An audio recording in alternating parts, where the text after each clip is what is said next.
I never imagined that a single moment could collapse my entire life. That morning, I had stepped out for work as usual, leaving our cozy Helena home quietly behind me.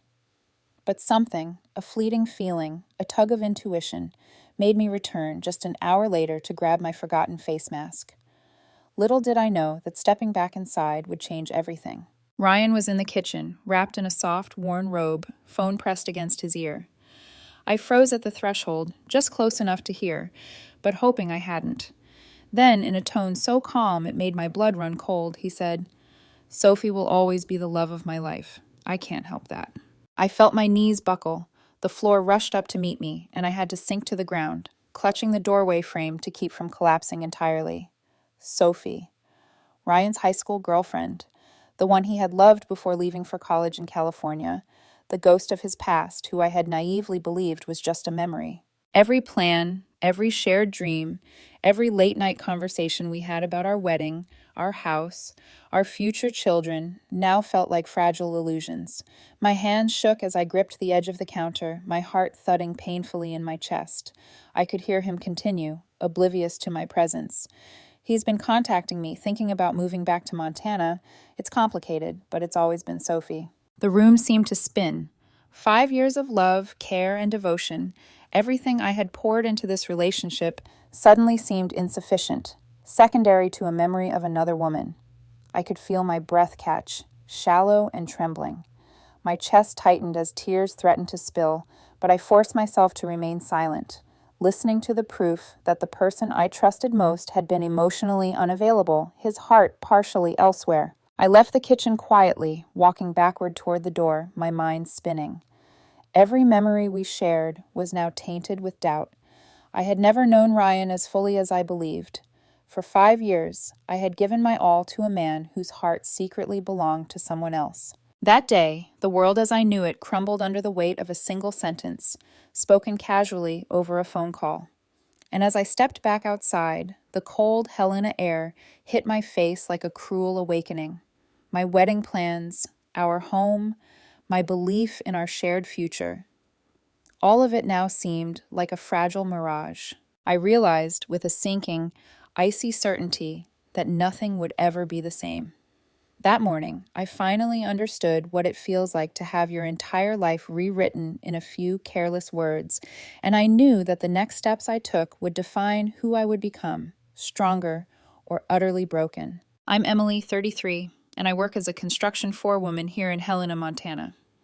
I grew up in a family that valued hard work and honesty.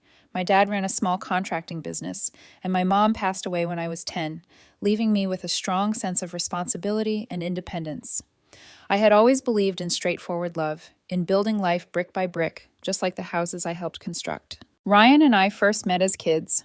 Our families were neighbors, sharing backyard barbecues, holidays, and casual dinners. We lost touch in high school, as teenagers do, but fate intervened at a high school reunion 5 years ago. When I saw him again, it was as though no time had passed. His smile still had that easy charm, that warmth that made everyone feel seen, and I remembered why I had once admired him from afar. We started slowly, cautiously, testing the waters of friendship that soon deepened into love. Ryan was protective but respectful, quiet but attentive. I had never felt more understood, more safe, more cherished. Our relationship grew naturally. Weekends spent exploring Montana's trails, evenings cooking together, nights talking until we fell asleep on the couch. We shared dreams, not just fleeting fantasies, but serious plans, our own house, a wedding, children we hoped to raise together. I thought I knew every corner of his heart. I never imagined there was a hidden room, one that still held Sophie. Looking back, there were tiny signs I had overlooked. The way Ryan would tense slightly when certain memories were mentioned, the subtle hesitation when Sophie's name appeared in conversation, old photographs he never willingly showed me, tucked away in a box. At the time, I rationalized it as nostalgia, as lingering remnants of teenage romance, harmless and harmlessly forgotten. Our families had always been close-knit. Ryan's parents were welcoming, occasionally teasing, sometimes judgmental, but mostly warm. I had felt included, part of a shared history I had not grown up with, but had been invited into. Holidays were filled with laughter, gift exchanges, and long conversations that stretched into the night. His younger sister adored me, often confiding small worries about school or friends, and I found myself genuinely invested in her happiness. In the early days, it felt effortless. I was falling in love with not just Ryan, but the family and the life that seemed to come with him. We discussed our future endlessly: houses, jobs, wedding venues, flower arrangements, guest lists, even possible baby names. Every plan made me feel secure, loved, and valued. Every night I went to bed believing I had found my forever, unaware that the foundation I was building rested, in part, on memories of someone else, someone Ryan had never truly let go of. I had always believed love was simple. Give your heart fully, trust in your partner's love in return, and everything else would follow. I was wrong. The tiny, almost invisible cracks in our relationship were there all along, hidden beneath shared laughter and affectionate glances. I didn't notice them until that fateful morning, until hearing him say Sophie's name with a weight I had never imagined. Even now, I remember the way our first years together felt like magic. Every shared meal, every spontaneous road trip, every night spent in quiet conversation had been real but incomplete. I had believed in a story that only existed partially, my heart unaware of the ghost lingering in Ryan's past. And yet, despite all of this, I loved him fully. I thought he loved me in the same way. I thought we were partners in building a life together, in creating something permanent and tangible. I had no idea that for 5 years I had been competing with an absence, a memory of Sophie, and that our love, as solid as it seemed, was always shadowed by someone else's presence. The first few months after we reconnected were blissful. Every shared glance, every subtle touch felt electric. I remember sitting across from Ryan at a little cafe in downtown Helena, laughing over coffee as the morning sun spilled across the table, thinking, this is it. This is what love feels like. Yet, even in those early days, there were subtle hints of a shadow lurking beneath the surface. He'd occasionally get quiet when certain topics came up: high school friends, past relationships, old photos he didn't want to show me.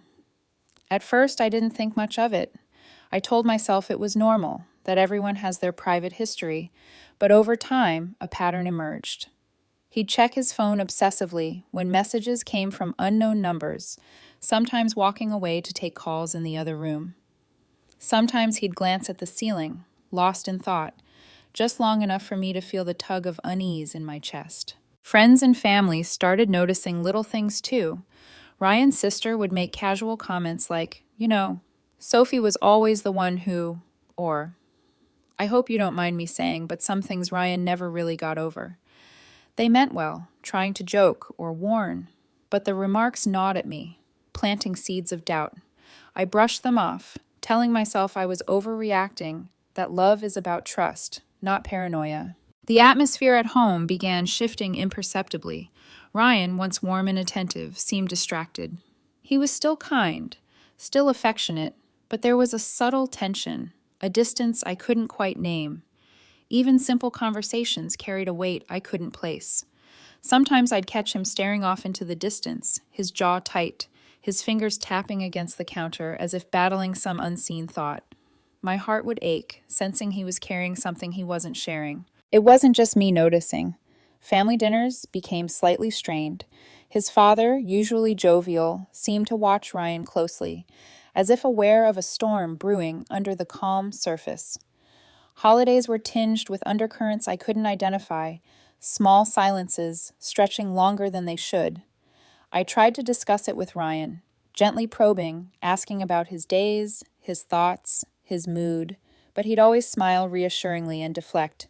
I'm fine, Emily. Don't worry about it. The most revealing moments were subtle. The way he would sigh quietly when certain music played on the radio, the fleeting flash of recognition when an old photograph appeared in conversation, or the way he'd sometimes drift into long pauses mid-sentence.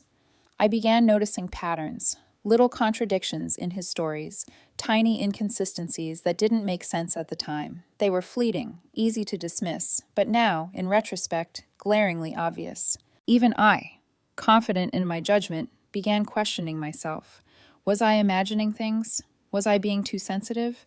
But deep down, a growing pit of anxiety told me something was off. My mind would drift back to those small moments, analyzing each word, each gesture. There was a tension building, a quiet unease that settled like fog in the corners of our life together. And then came the subtle interference of others, friends, family, casual acquaintances dropping remarks about Ryan's past. Not malicious, but careless enough to plant doubt, enough to make me question the solidity of our foundation. I found myself replaying memories, looking for clues I hadn't noticed, scrutinizing his affection, questioning every promise. By the time I overheard him talking about Sophie that fateful morning, the seeds of conflict had already taken root. The unease that had been growing quietly for months exploded into clarity. The invisible thread between Ryan and his past, which I had ignored or rationalized, revealed itself fully. It was as if I had been walking through a garden of shadows, feeling something amiss, but unable to name it, until finally the sunlight hit, exposing the truth. And in that moment, I realized that for years I had been unknowingly competing with a ghost, loving someone whose heart had always reserved a corner for another. I remember every detail of that morning as if it were etched into my skin. The air in the house was cool, but carried a faint scent of brewing coffee, mixed with Ryan's cologne. I had stepped out for work, thinking nothing of it, only to return an hour later for my forgotten face mask.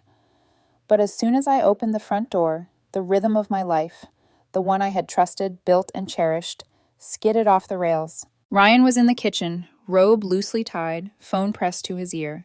I froze mid-step, instinctively lowering my gaze, hoping he wouldn't notice me. But fate, as cruel as it is, had other plans. And then came the words that shattered me. Sophie will always be the love of my life. I can't help that. The room seemed to contract, the air thickening until I could barely breathe. My knees buckled, my fingers gripping the counter as if it could anchor me to reality. Sophie. The girl he had loved in high school, the one he had dated before leaving for college in California. She was supposed to be a memory, a relic of a past long gone.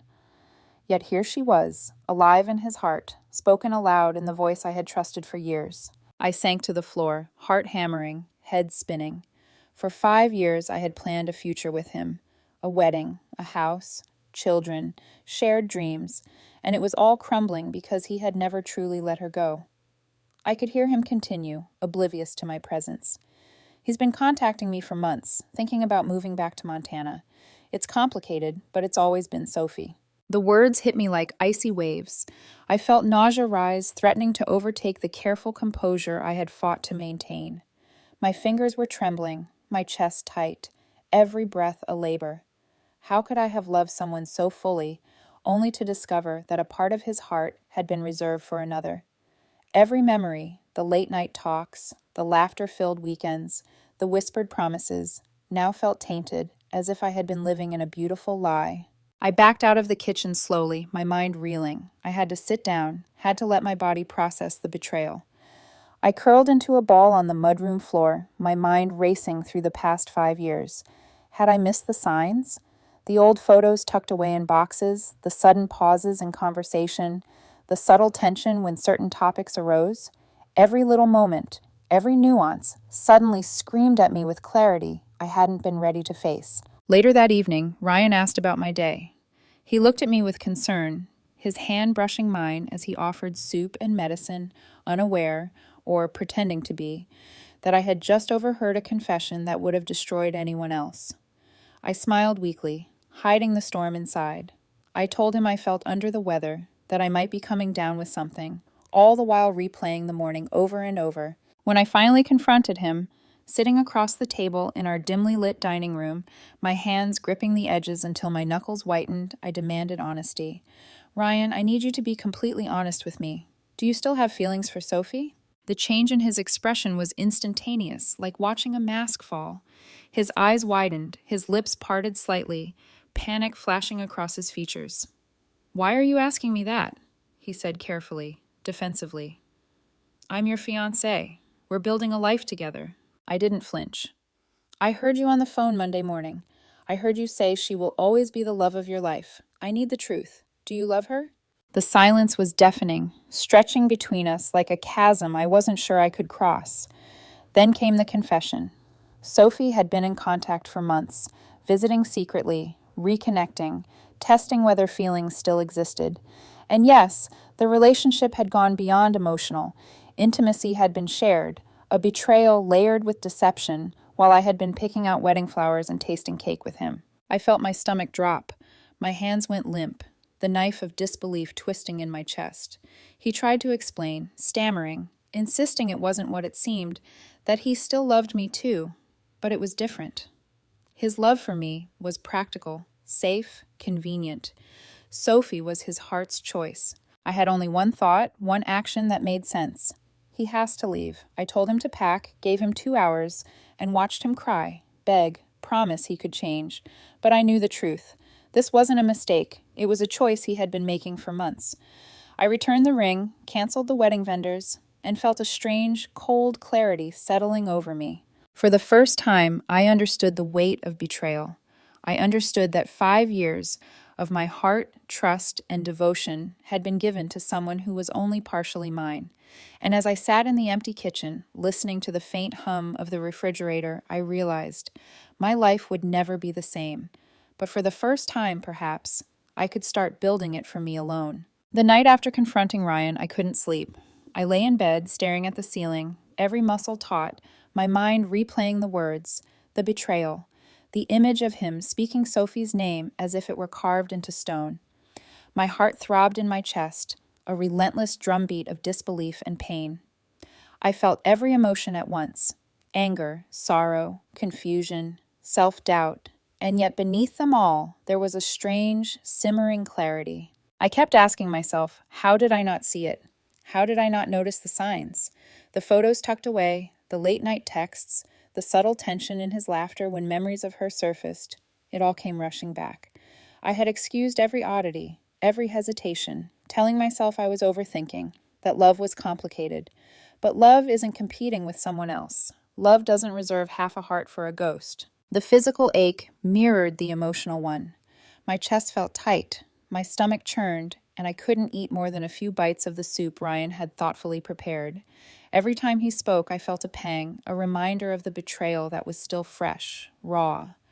I wondered if my mind was broken, spinning endlessly through what ifs and how comes, desperately trying to reconcile the Ryan I loved with the man who had chosen someone else for his heart. I spent hours walking through the house, touching objects that had once brought comfort, our shared coffee mugs, the wedding magazines we had flipped through, the little notes he had left me over the years.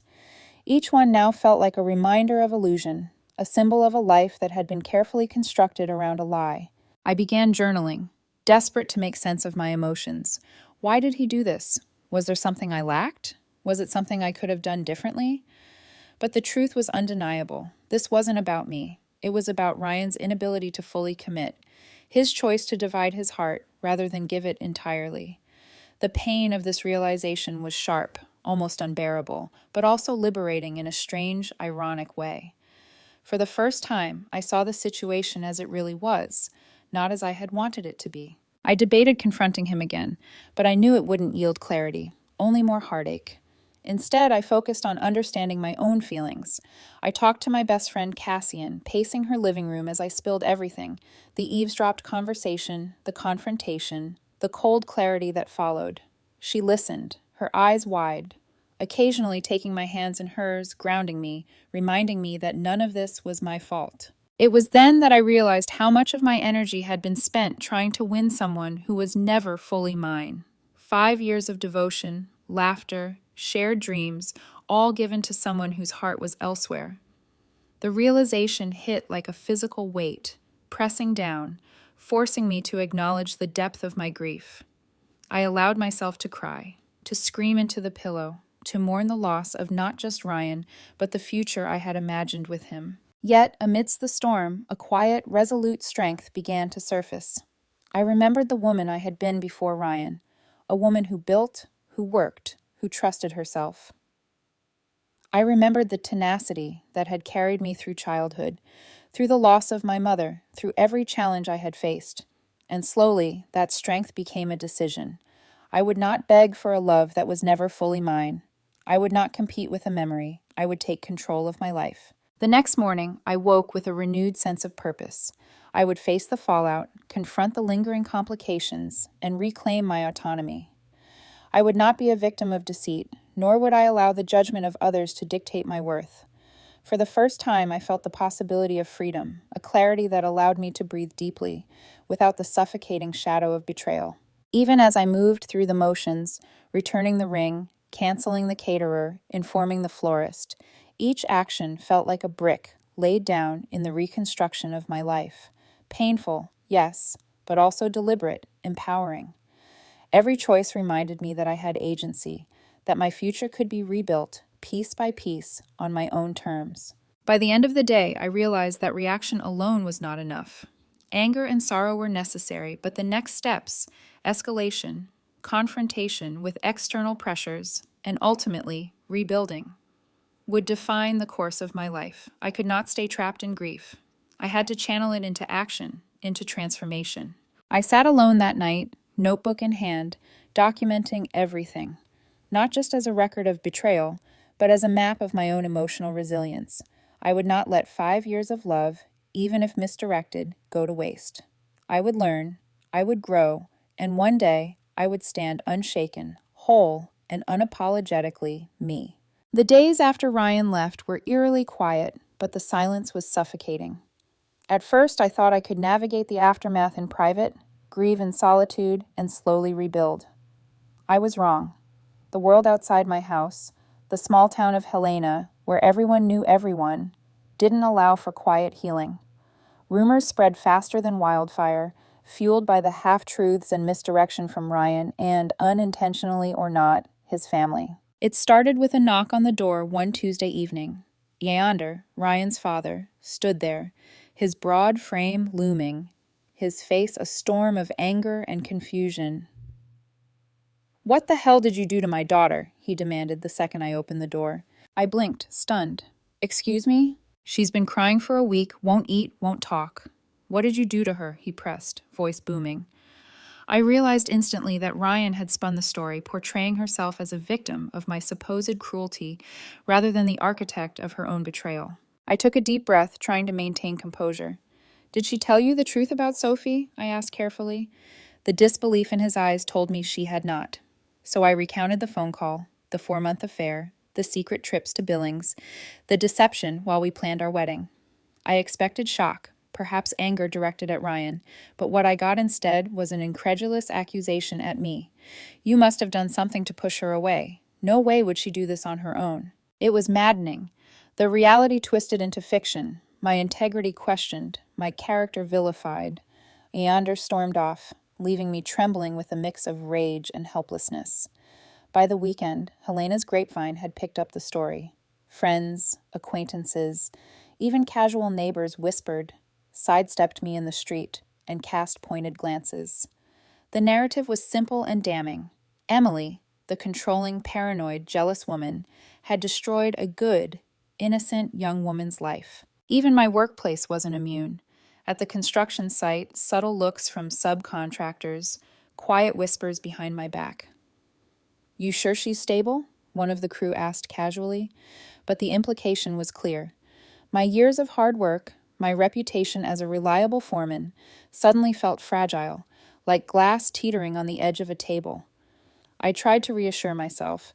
This is temporary. People will see the truth eventually.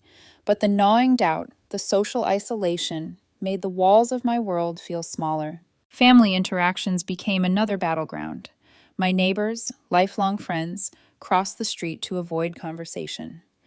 Mrs. Patterson, who had known me since childhood, barely acknowledged me at a local store.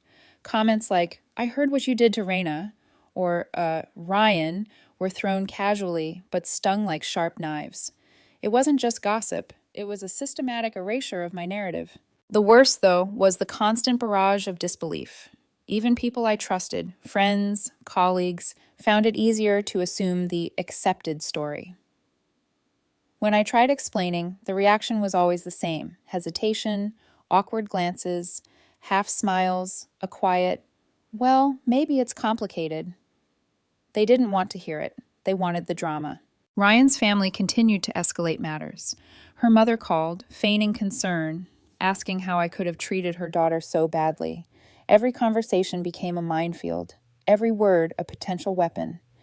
I wanted to scream, to demand justice, but I realized that arguing only fueled the story, gave them more ammunition. I needed patience, strategy, and clarity, something I had never relied on in personal conflicts before. Even my friends noticed my change. Cassian stayed by my side, offering quiet support and practical advice. Let the facts speak for themselves, she told me one evening as we boxed up the remnants of Ryan's belongings. Don't react to gossip. Don't explain yourself to anyone who won't listen. Build your life. Let them watch it rise. Her words were a lifeline, reminding me that control didn't always mean confrontation. It could mean deliberate, measured steps. Meanwhile, the emotional weight pressed down on me relentlessly. Every time I walked past the empty spaces in the house, where our wedding plans had lived, where laughter had once echoed, I felt a tug of grief, a pang of what-ifs. My own reflection in the window sometimes startled me. The exhausted, tense lines etched across my face, a stark reminder of how thoroughly betrayal could consume a person. Yet, amidst the chaos, I began noticing subtle shifts. I started channeling my energy into work. I meticulously reviewed project plans, personally oversaw each task, ensuring that every structure, every client interaction reflected the professional I knew I was. I began documenting everything meticulously, preparing for any situation where my reputation could be questioned or attacked further. This period became one of introspection and strategy. I realized that Ryan's actions weren't just personal betrayal. They were attempts to manipulate perception, to retain control even after leaving. Recognizing this allowed me to step outside my emotional reaction and see the situation with clarity. The gossip, the social alienation, the family pressure, they were obstacles, yes, but not insurmountable ones. Even as the storm of rumors swirled, I took small victories, returning the wedding ring to the jeweler, canceling the venue, the florist, the caterer. Each step was a reclaiming of power. Each administrative act, though painful, reminded me that I was making choices for myself, not bending to the whims or narratives of others. By the end of the month, the tension in Helena had reached its peak. Friends whispered, neighbors avoided eye contact, contractors hesitated before signing off projects. Yet through it all, I held my head high, refusing to engage in petty arguments, refusing to beg for belief. My focus shifted to long-term stability, both professionally and personally.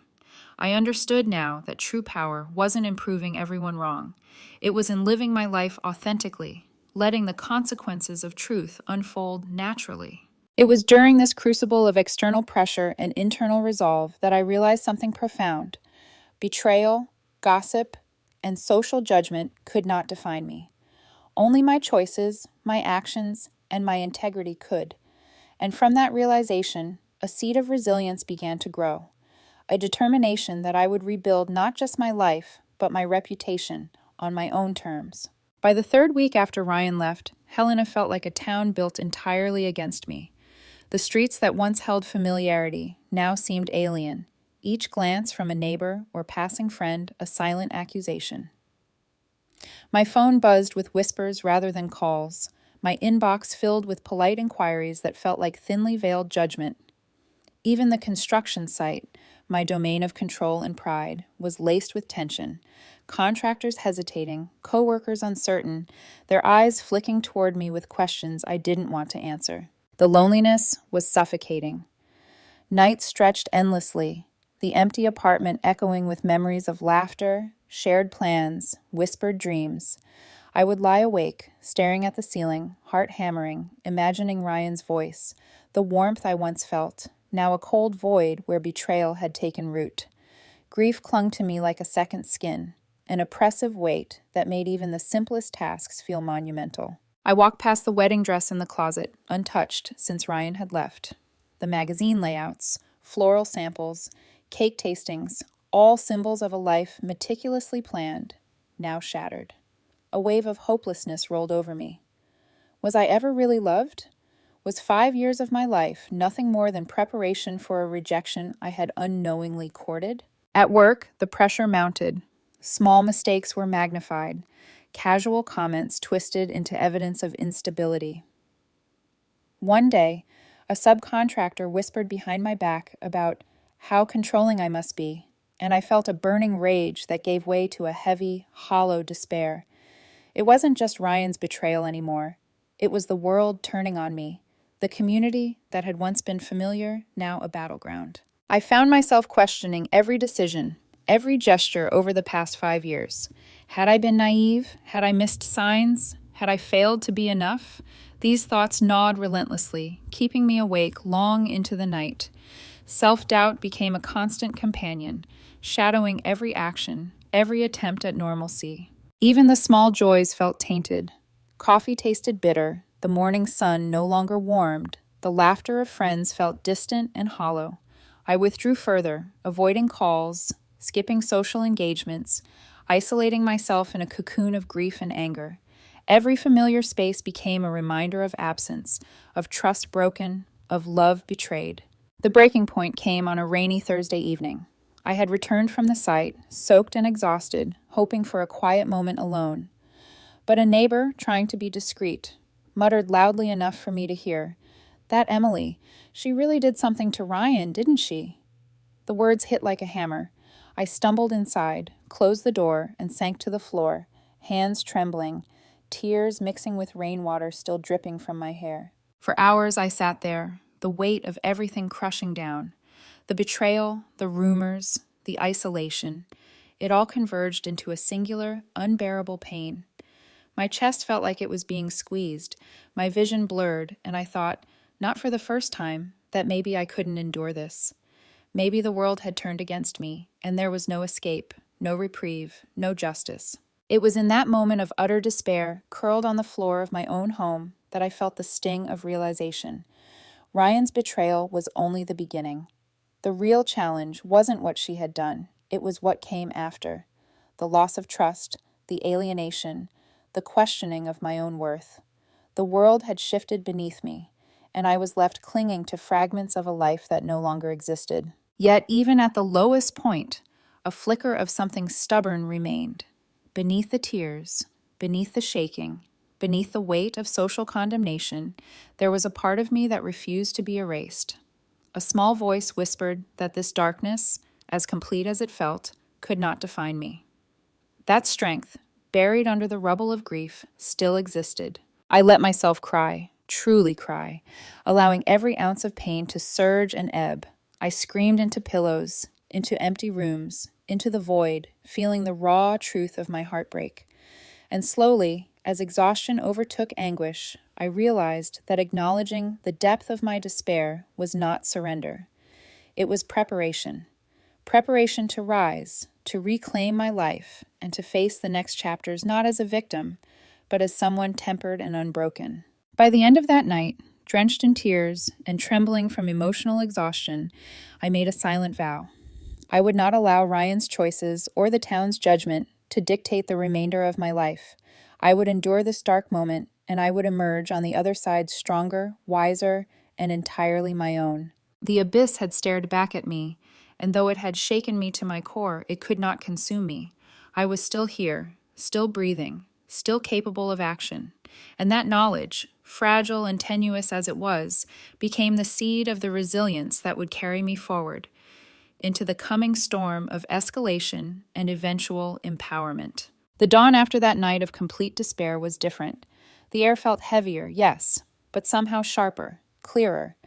I woke not with relief, but with a kind of clarity I hadn't felt in weeks. The fog of grief and doubt began to lift, leaving in its place a focused determination. I realized that the darkness I had endured was only temporary, and that it had revealed something vital. My own strength, my own value, and the unbearable truth that I could no longer allow Ryan or anyone else to dictate my life. The first step was gathering the undeniable facts. I started quietly, revisiting the phone records, reviewing messages Ryan had inadvertently left on shared devices, tracing the patterns of her trips to Billings. Each piece of evidence, each timestamp, each message was a thread that, when woven together, painted the full picture of her 4-month affair with Sophie. The emotional affair had not been hidden. It had been meticulously disguised under the guise of family visits and innocent outings. For the first time since the betrayal, I didn't feel shock or despair. I felt empowered. Each confirmation, each undeniable truth, was a reinforcement of the reality I now understood. I had been manipulated, deceived, and yet I was not powerless. I could act. I could reclaim not only my life, but my narrative. Then, unexpectedly, an ally emerged. Cassian, my closest friend and partner in rebuilding the construction business, called me early one morning. "Emily," he said, "I think it's time you hear the truth from someone who sees it all. Someone neutral." That someone was my old mentor, Mr. Hawkins, who had trained me in construction and business management from the age of 16. I invited him over, and as I recounted the past months, the betrayal, the rumors, the relentless pressure from Ryan's family, he listened intently, nodding, his expression serious but unwavering. "Emily," he said finally, "you have nothing to prove to anyone except yourself, but the truth is here, in what you've gathered, in how you've handled everything. Don't let their perception of you become your reality. You are not the villain. They are not the arbiters of your life." His words resonated like a bell. For the first time, I saw the path forward not as reaction, but as choice. I could continue to be trapped by Helena's gossip, or I could step away and reclaim my life on my terms. I chose the latter. I called Ryan that afternoon. This time the conversation was deliberate, measured, and no longer trembling with hurt. "Ryan," I said, "I've seen the messages, the trips, the truth of the past 4 months. I know about Sophie. I know about your emotional affair. This isn't something we can fix. You've made your choice, and now it's time I make mine." She tried to interrupt, to plead, to twist words, but I remained calm. My voice was firm, unwavering, carrying the weight of someone who had endured, processed, and decided. I gave her 2 hours to collect her immediate belongings from the house and told her she could return for the rest later when I was not present. There was no shouting, no argument, just the undeniable authority of someone who would no longer tolerate deceit. As she packed, sobbing, calling me heartless and unfeeling, I felt a strange sense of liberation. The pain was still there, but it was now tempered by clarity. For 5 years, I had given my heart entirely to someone who was dividing hers. For 4 months, she had been living a parallel life, and yet the moment I recognized the truth, I reclaimed control. That evening, after she left, I sat in the empty house, the silence no longer oppressive, but liberating. I placed the wedding ring back in its box, a symbol not of loss, but of recognition that I deserved to be chosen, wholly and completely, not as a compromise, not as a practical choice, but as the person someone truly wanted. By the end of that week, I had taken tangible steps toward rebuilding, canceled all wedding vendors, returned deposits, reorganized my personal and professional life. Each action was deliberate, each decision a reclaiming of my autonomy. I no longer needed validation from Ryan, from her family, or from the town. I had my evidence, my clarity, and my power. This turning point was not marked by vengeance or retribution. It was marked by self-respect and resolve. For the first time, I felt the weight of betrayal transform into empowerment. I realized that the pain I had endured, the social ostracization, the heartbreak, it all served to illuminate my own resilience.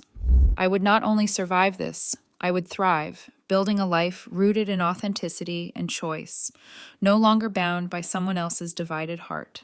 The days following Ryan's departure were surreal, a mix of quiet liberation and the heavy echo of social judgment. Helena, once familiar and comforting, had become a minefield of whispers and sideways glances. It was astonishing how quickly a town could twist a narrative, turning the victim into the villain with nothing more than selective storytelling. Word spread fast. Ryan's family, led by her father Eander, publicly painted me as controlling and unreasonable, accusing me of pushing his daughter away for my own selfish reasons. Friends who once nodded and smiled now hesitated, uncertain of where the truth lay. Even casual acquaintances crossed the street to avoid me. Helena's cozy streets became corridors of judgment, and every encounter felt like a test of my patience and resolve. At first, I felt the sting deeply.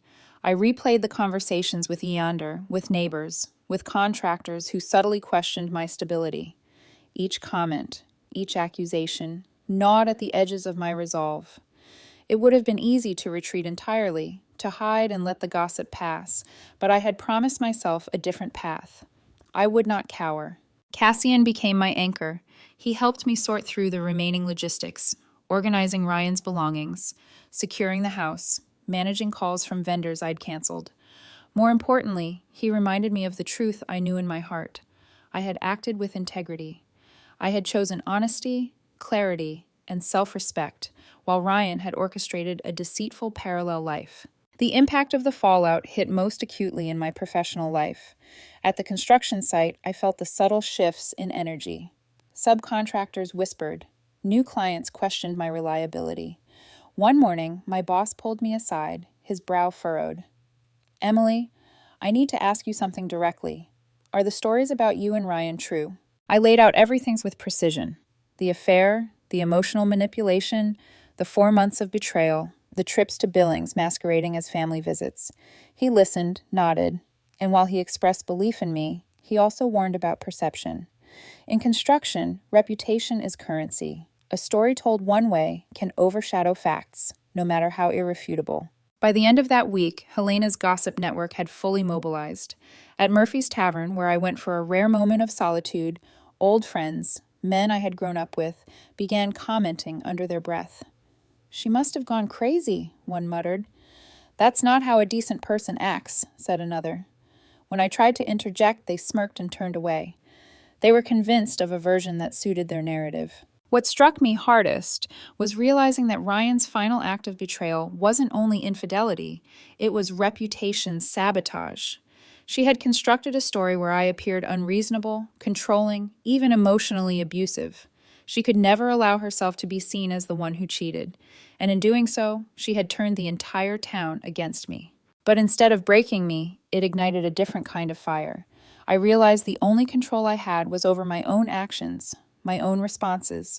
The gossip, the lies, the sideways looks, none of it changed the reality of what had happened. I was still standing. I was still capable.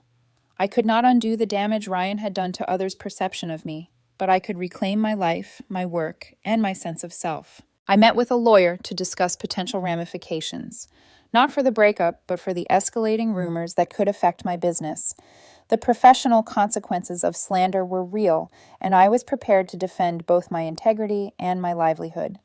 Cassian and I developed a plan: maintain professionalism, let evidence speak where necessary, and focus on building a life so undeniable in its authenticity that no rumor could overshadow it. On a personal level, I embraced the solitude as a space to heal and rebuild. The empty house, once a symbol of loss, became a sanctuary. I filled it with plans, work projects, and routines that reminded me I could stand alone. The wedding preparations, the canceled vendors, the returned ring, all were acts of reclamation. I had removed from my life everything tied to a future that was never truly mine. Friends and family who were not swayed by gossip became my lifeline. Late-night phone calls, shared meals, and long walks allowed me to process grief while reconnecting to genuine connections. It became clear that real support does not judge based on rumors. It listens, believes, and stands beside you. Even as the town turned its gaze, I began seeing subtle shifts. People who initially avoided me began to observe my resilience. Contractors who had whispered doubts began respecting the efficiency and precision of my work. Slowly, the narrative began to change, not because of confrontation, but because of undeniable action and integrity. By the end of the month, I had a routine. The empty house no longer echoed with betrayal, but with determination. My business operations improved, client trust returned, and my personal growth accelerated. Ryan's absence, though painful, cleared the way for a life centered on authenticity, self-respect, and freedom from compromise. The fallout had been brutal, but it had also clarified one essential truth. I could survive betrayal, social ostracization, and heartbreak. More than that, I could thrive in spite of it. Ryan's choices had created consequences, but those consequences reflected on her, not me. By refusing to be drawn into vindictive behavior, by maintaining my integrity, I had reclaimed my power. As the weeks passed, Helena's whispers faded. People still speculated, but my work, my professionalism, and my steadfastness spoke louder than any rumor. I had faced the storm, endured the isolation, and emerged with my life intact, my dignity unshaken, and my focus clear. The world could misinterpret, but I knew the truth, and that knowledge was my shield, my compass, and my most profound form of empowerment. Months passed, and the storm that Helena had unleashed began to quiet. The gossip, once sharp and relentless, softened to background noise. The empty spaces in my home no longer echoed betrayal. They resonated with possibility. I had returned to the rhythm of my own life, not tethered to anyone else's choices, desires, or fantasies. Starting Beckett Construction in Bozeman had been the best decision I could have made. The small town, unfamiliar yet inviting, offered a blank canvas. No one knew my history. No one judged me for choices made by someone else. I poured myself into work with renewed energy, creating structures, building trust, and most importantly, constructing a life that was fully mine. Each project, each satisfied client was a quiet victory, proof that I could thrive on my own terms. Beyond business, I began rediscovering pieces of myself that had been set aside for Ryan. Long-forgotten hobbies, impromptu hikes, volunteering, and even laughter with friends. These were the small joys that reminded me who I truly was, independent of anyone else's shadow. I realized that the love I had once poured into Ryan could now flow freely into myself, into my passions, and into connections built on authenticity. One evening, while sorting through old boxes, I found the wedding ring. I held it quietly, remembering the heartbreak, the betrayal, and the moment I realized I deserved better. I didn't feel anger or regret, just a solemn recognition of the lessons learned. Ryan had shown me what it feels like to be a second choice, to compete against someone who wasn't even present. That pain, as raw as it had been, became a guidepost. I would never settle for half-hearted love again. Then came a text from Ryan, her first since everything had ended. "I heard you started your own company. I'm proud of you. I hope you're happy." I read it, felt a flicker of old emotions, then deleted it without replying. There was nothing to add.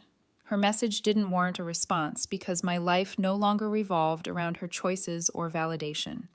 I had learned that the most profound empowerment comes from letting go, not from vindication. Looking back, the greatest gift of all was clarity.